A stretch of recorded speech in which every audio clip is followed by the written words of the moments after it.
My semester abroad took me to Granada, Spain. Around midterms, there was a safety issue in my neighborhood, and my program director told me I would have to switch host families. It was the first time I cried in Spain. I had finally found a comfortable routine, and now I was being uprooted. Even worse, my host family seemed more upset about the financial implications for them than for my absence. But, as difficult as those 2 days were, they mark a major turning point in my experience abroad and who I am as a person.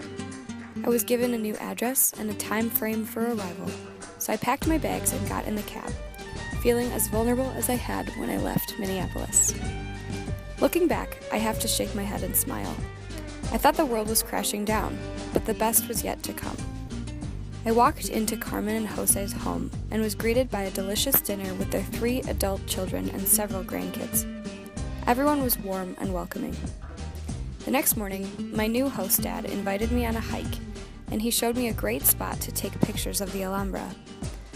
We made weekend adventures a tradition and bonded very quickly.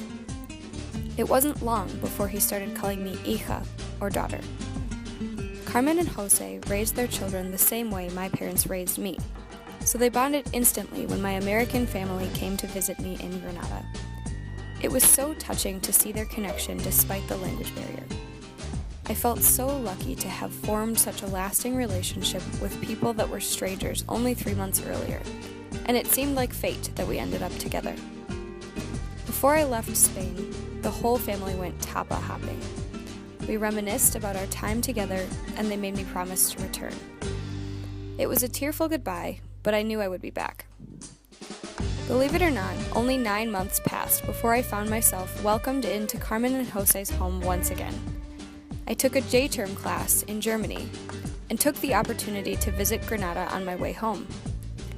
Jose and I did our traditional photography adventure, and this time he took me on a tour of the homes where both he and Carmen grew up. We visited the gardens where they used to go on dates and the church where their daughter got married. In the elevator back to our apartment, he gave me a hug and said, "Now you know the history of your family."